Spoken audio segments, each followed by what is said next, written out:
welcome to season 4 of One on One, the show where we connect and talk to communications alumni about their journey and their experience at LaSalle.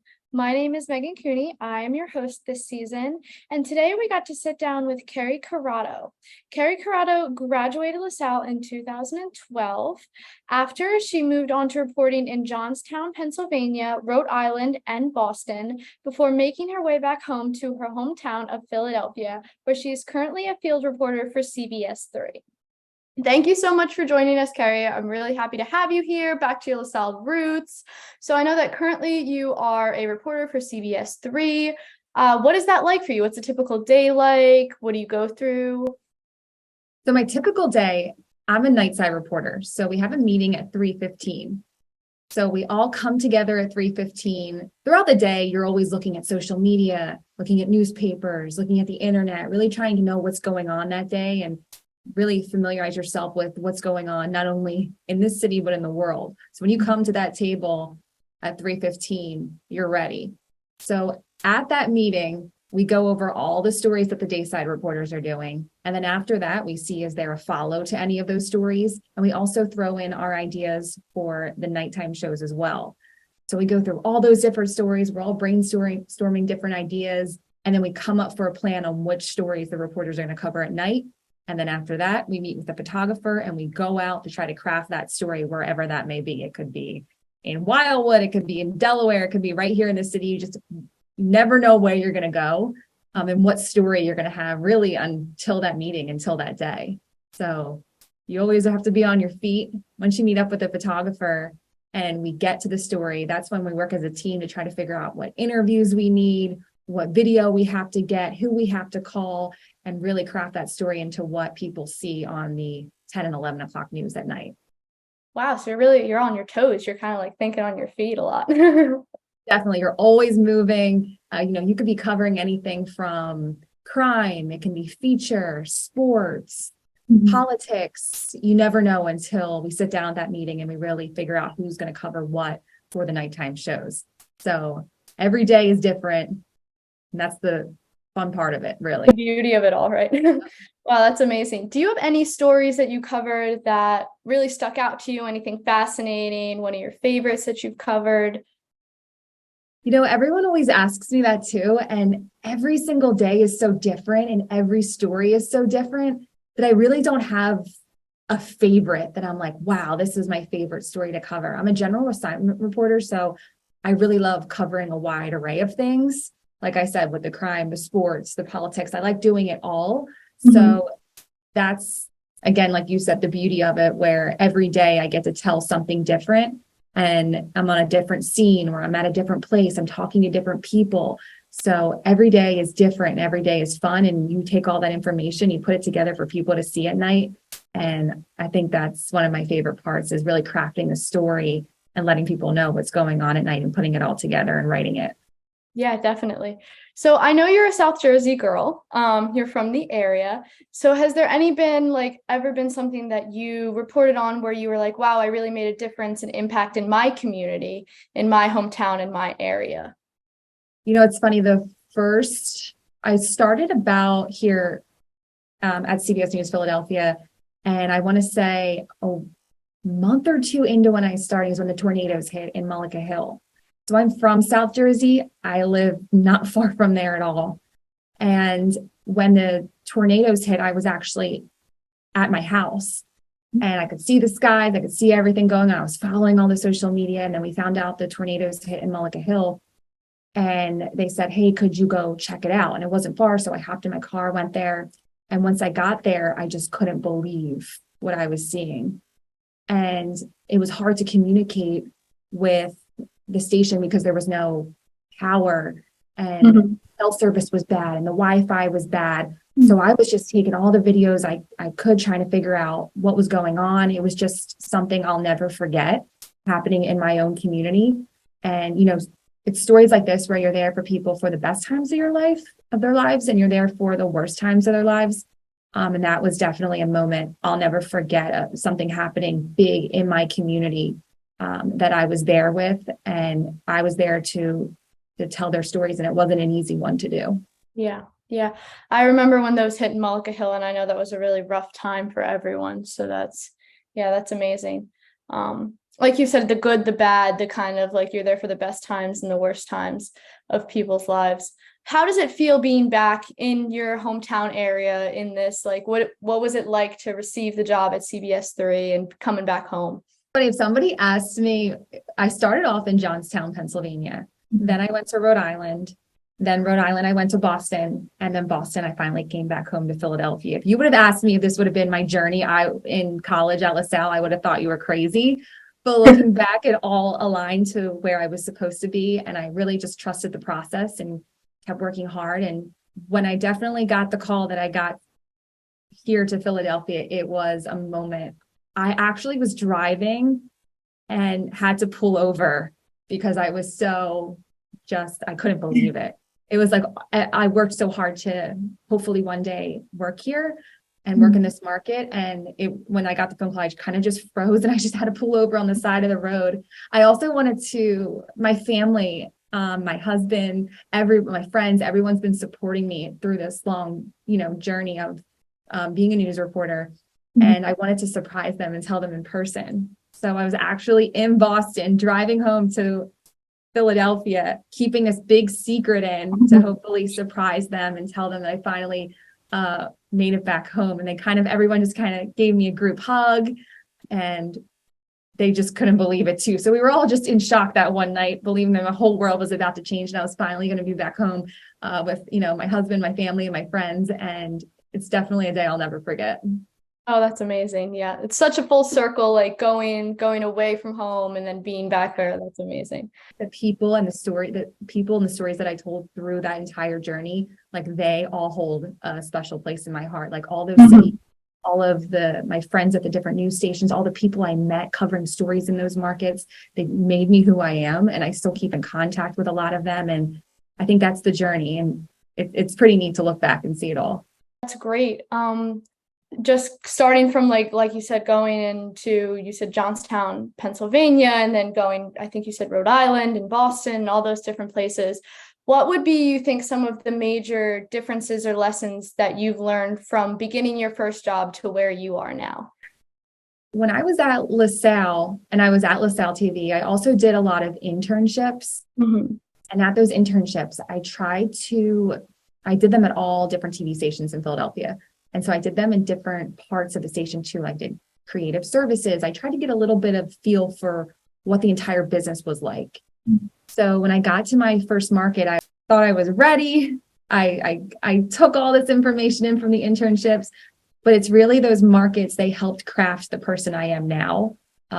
They taught me how to write and how to be the reporter I am today. The one big thing I was told is always be yourself. Don't try to change when you're on TV.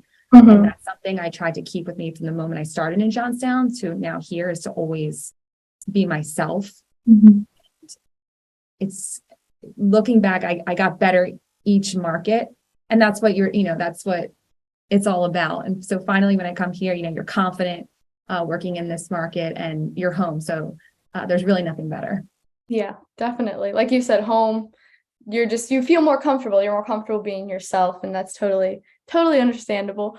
You talked about internships you had, any specific ones that stuck out, anything? I know you said you gained a lot of experience. You tried to like dip your toe into many different pools, but was there anything that you learned specifically that you take along with you in your everyday reporting?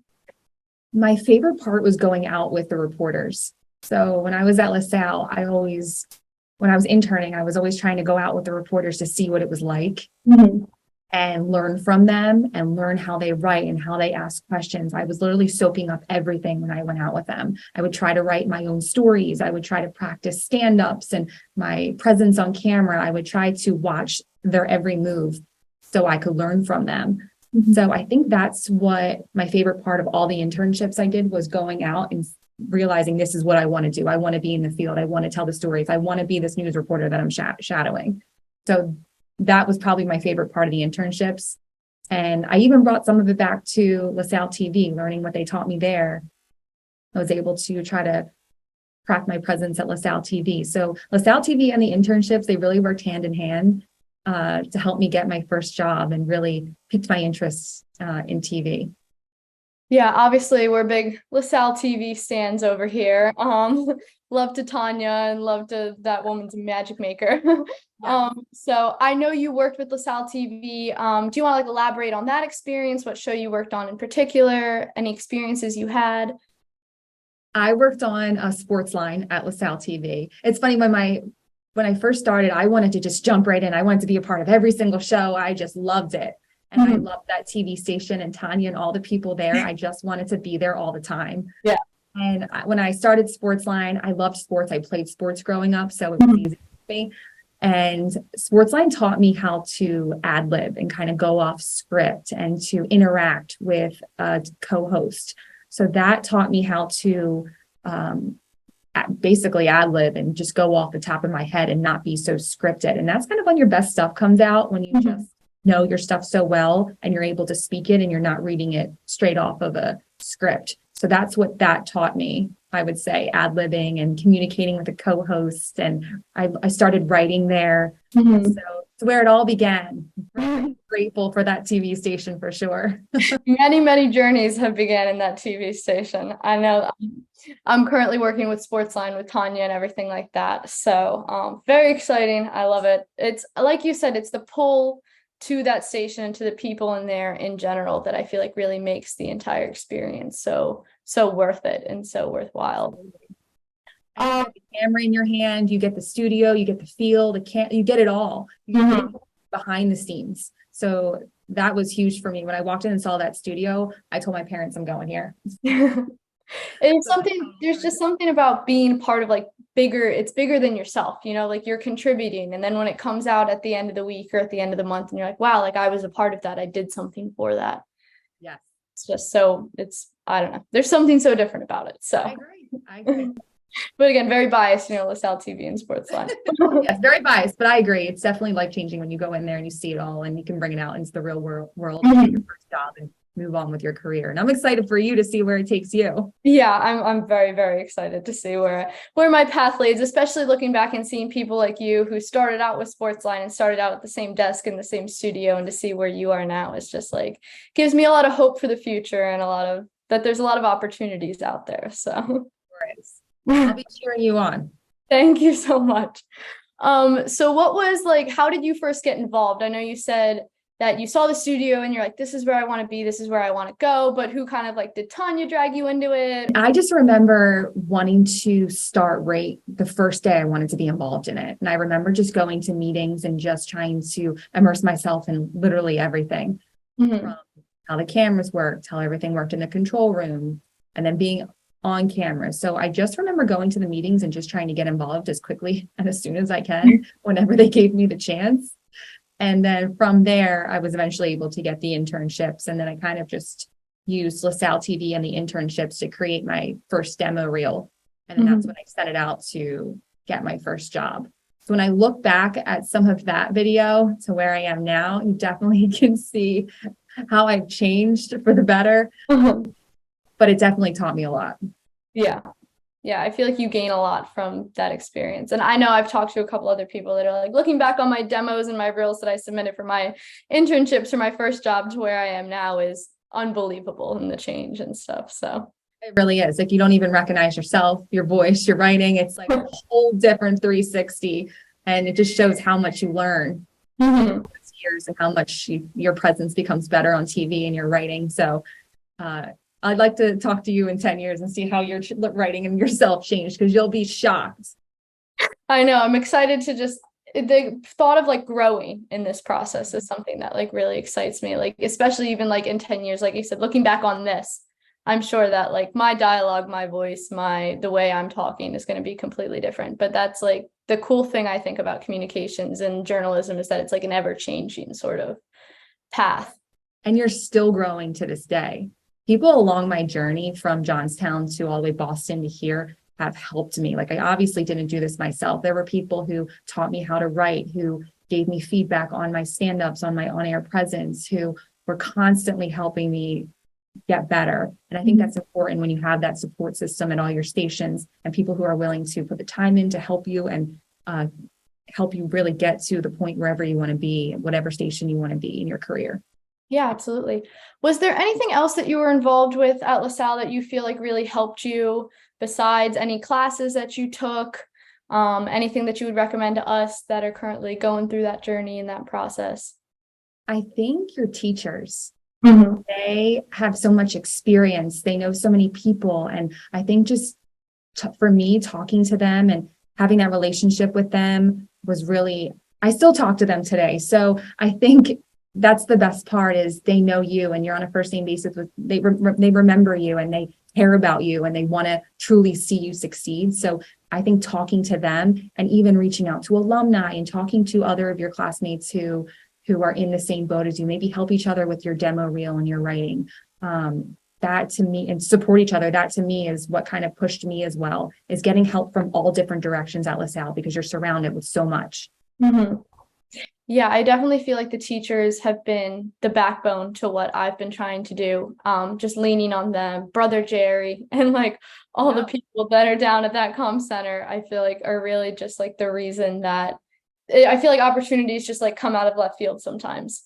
And you're sitting there. Are amazing. Yeah. It's phenomenal. And so I really do, again, bias, but the comm center is where my heart is and will always be where my heart is. And so and just to see like even like you said, like how many opportunities come out of here and like to look at people like you and people who have made it so far in their careers is just absolutely amazing to me to see like the product of what LaSalle has really given to everybody. And we always say for students, if you have any questions, like reach out to us, like we've been through it, we can help. And that was helpful for me too, is knowing some of the people who went to LaSalle and reaching out to them when I was a student. So you're always giving back, helping each other.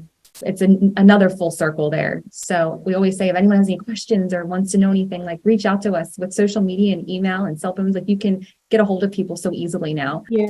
So that's another big thing we say. If anyone has any questions or wants to know anything, we're here to help. Yeah. I had that too when I was at LaSalle. Yeah, it's the connection network that I really feel like comes together and just really is like there. And it's such an amazing support system for people that are trying to like explore like any different career really in communications. Do you have any fond memories or people that you maybe are still in touch with today from LaSalle? Anyone that you're like, maybe like your co-anchor from SportsLine or anything like that? You know, it's like we all keep in contact on, obviously social media and Facebook, but definitely all the teachers, Tanya, Brother Jerry, like you mentioned, all of them, everyone always reaches out. And I think that's so special. I mean, I've been out of LaSalle for a while now and they're still checking on me. And I think that's just something that I couldn't have asked for in a million years, that they still want to know how I'm doing and still rooting for me, even though I'm not actually going there anymore. I think that's just kind of the beauty of the department.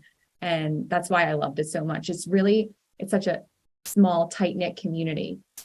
And even when you're out in the field and you talk with different reporters, oh, where'd you go? What school? It's such a small community, a small business. Everyone's connected in some way. And I think that's really neat too.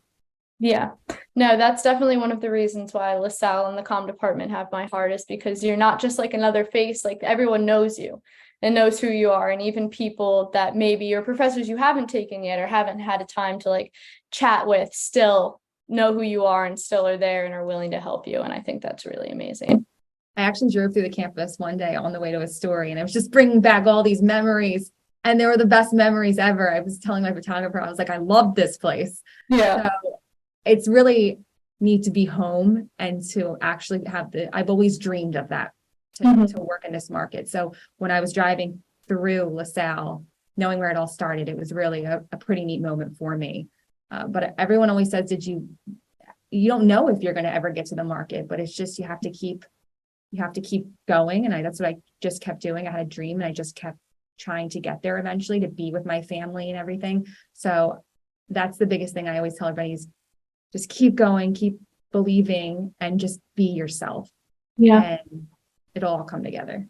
Yeah, definitely. I know you just talked about how this is your dream and that being here is kind of like so surreal. And you kind of elaborated on this, but if you could elaborate a little more on like, how does that make you feel to be in your dream and kind of like looking back? If you could talk to your past self, could you give your past self any advice, or would you just do it all the same over again because you wouldn't change a thing? I think it all lined up the way it was supposed to, but it was a long journey to get back here. It wasn't a quick little graduate and start here at CBS News Philadelphia. Yeah. I went all over the place and met all types of people who helped me along the way. And I still sometimes have to pinch myself and like, this is what I've always hoped for at LaSalle, that I work in this market. I watched the news reporters. I knew the product. I knew all the stations. I knew the stories they covered. And I've always could see myself there. I just needed someone to believe in me to get me here. And when I got here, I just, that day, I can't even, like I said, I had to pull over. It's still surreal to me every single time I walk through these doors. And the people here at CBS News Philadelphia, they're just like you see them on TV. They're so down to earth. Everyone is just great here, supportive. Everyone's friends. So I absolutely love it here. And I feel super blessed and grateful all the time. I just say thank you. And I'm just very grateful. Yeah, no, definitely. I think that, well, obviously, like I'm a big news watcher. I try to keep up with the news. So I know we've been in contact before, and every time you pop up, I'm like, oh, look there, and I'm rooting for you too. So it's just like, it's great to like see people and just know and have those connections and see you living out your dream is just absolutely fantastic. Well, thank you. Yeah. I'll be rooting you on. And again, I always say, if anyone has any questions or needs any help or not sure where to navigate things, we're always here, and you have my number, and any way we can help. Yeah, I really, really appreciate it. So do you have any last words of final advice for LaSalle students that are trying to maybe break out into journalism, don't really know where to start, maybe with internships or anything like that? I'd say the biggest thing is try to get internships and really just submerge yourself into LaSalle TV. Those two together will really, you'll learn a lot from both of them combined. Work on your demo reel to get your first job. Writing is huge. I love to write. I love to put stories together. Work on your writing. That's a huge thing to help, especially when you start your first job and you're thrown into it and you're trying to write your first story and get on air. So I also say some of the words they told me is just keep on moving and stay focused, to keep moving to wherever you want to be. And again, the biggest thing is to be yourself. Don't try to be like anyone else on TV. They say just be yourself, and that's what people love. Yeah, that's great. Well, thank you so much for joining us. I really, really appreciate it. Like I said, you have a whole LaSalle community behind you, rooting you on in your journey. So thank you, and we'll be rooting you on too. Oh, thank you so much.